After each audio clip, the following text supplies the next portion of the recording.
रामपुर नाम का एक छोटा सा गांव था जहां हरियाली थी, शांति थी और सबसे बढ़कर वहां रहते थे दो भाई रामू और श्यामू। दोनों में इतनी गहरी एकता थी कि गांव में सब उन्हें मिसाल की तरह देखते। उनके साथ घर में एकमात्र उनकी माँ रहती थी जो बहुत ही बुद्धिमान और स्नेही थी। रामू और श्यामू मिलकर खेती करते थे और हर काम में एक दूसरे का हाथ बटाते थे। सुबह का समय था। घर के आंगन में रामू खड़ा था। रामू मुस्कुराते हुए बोलता है, श्यामू, मैं खेत पर जा रहा हूँ, अब धूप चढ़ने वाली है, तू माँ के साथ खाना बना लेना। ठीक है भैया, आप निश्चिंत होकर जाइए, मैं माँ का हाथ बटाता हूँ। रामू हल्की मस्ती में गुनगुनाते हुए खेत की ओर चल देता है।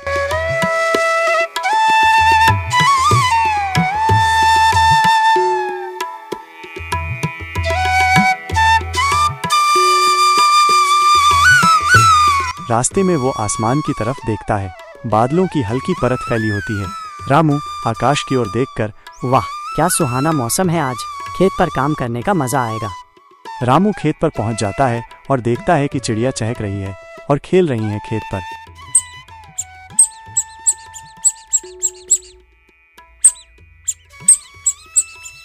हरी भरी फसल, अपनी हरी भरी फसल देखता है तो उसकी आंखें खुशी से चमक उठती हैं। उसकी फसल लहराती हुई हवा में झूम रही होती है। रामू खुश होकर, मेहनत रंग लाई, क्या शानदार फसल है इस बार। उसी समय गांव का पड़ोसी मोहन वहां आ जाता है। अरे रामू, तुम्हारी फसल तो कमाल की है, ना कभी कोई जंगली जानवर नुकसान पहुंचाते हैं, ना कोई बीमारी लगती है, क्या जादू करते हो तुम? रामू हंसते हुए बोलता है, अरे भाई, कोई जादू नहीं, बस हम दोनों भाई दिन रात मिलकर मेहनत करते हैं। एक खेत पर डटा रहता है तो दूसरा खाना पानी संभालता है, यही हमारी असली ताकत है। अरे रामू, लगता है इस बार तो तुम्हारी फसल ही सबसे अच्छी होगी, अच्छे पैसे मिलने वाले हैं। इन पैसों से भला क्या करोगे? मैं तो कहता हूँ कि शादी कर लो और फिर दोनों भाई तुम अपने काम ही करना। हाँ भाई, देखो देखते हैं क्या होता है। कुछ ही देर में श्यामू थाली में गरम खाना लेकर खेत पर पहुंचता है। श्यामू हंसते हुए, रामू भैया, खाना तैयार है, अब आज की मेहनत के बाद थोड़ा विश्राम भी कर लो। देखो भाई, मैं तो साथ में रेडियो भी ले आया हूँ ताकि खाना खाते समय कोई गीत ही सुन लिया जाए। अरे श्याम, ये तो तूने बहुत अच्छा काम किया, चल कोई अच्छा सा गीत लगा दे। दोनों भाई गीत सुनते सुनते अपना खाना परोसते हैं। फिर दोनों भाई पेड़ की छांव में बैठकर सादा मगर स्वादिष्ट खाना खाते हैं, रोटी, सब्जी और माँ के हाथ की बनी खीर।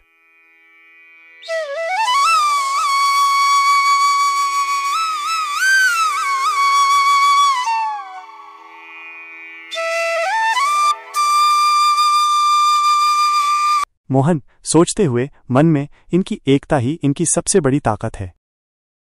एक भाई खेती करता है, दूसरा उसकी मदद करता है, ऐसे में जंगली जानवर क्या, कोई भी इनकी फसल का कुछ नहीं बिगाड़ सकता।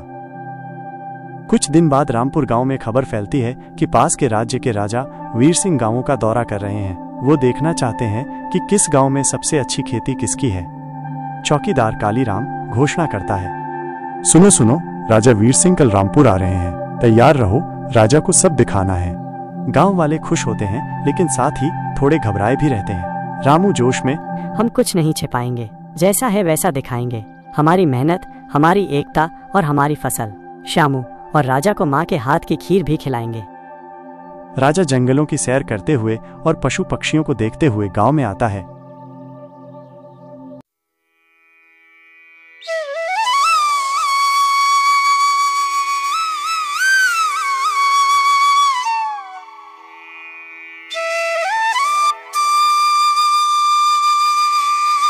अगली सुबह पूरे गांव को सजाया जाता है।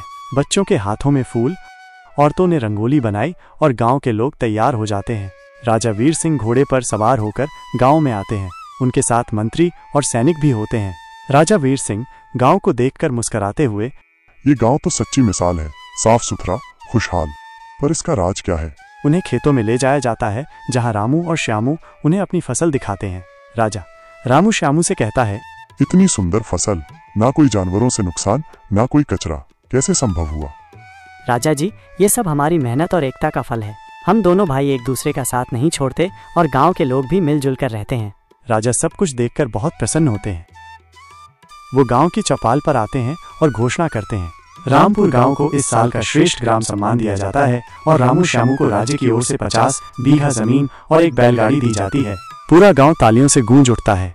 मंत्री राजा से, महाराज, क्या हम इनकी एकता की कहानी राज्य भर में प्रचारित करें? राजा बोलता है, अरे हाँ हाँ भाई करो, उनकी एकता की कहानी सारे राज्यों और गांव को पता चलनी चाहिए। हाँ, ताकि बाकी गांव भी इनसे प्रेरणा लें। घर लौटते समय मेरे बेटे तो असली राजा हैं, मेहनती, एकजुट और दिल के सच्चे। रामू श्यामू मुस्कुराते हुए एक स्वर में कहते हैं, माँ, जब तक हम साथ हैं हर चुनौती को जीत सकते हैं। और इस तरह रामू और श्यामू अब एक बहुत बड़े आदमी बन चुके थे।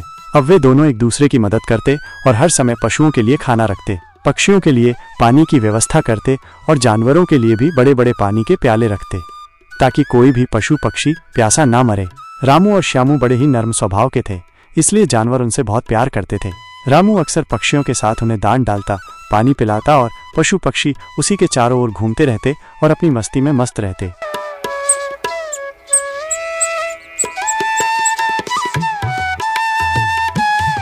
और इसी तरह पर दोनों अपने जीवन को हंसी खुशी व्यतीत करने लगे। और इस तरह रामपुर गांव ने राजा के दिल में भी जगह बना ली। कहानी हमें सिखाती है, जहां सच्ची एकता और मेहनत हो, वहां हर हार भी जीत में बदल जाती है।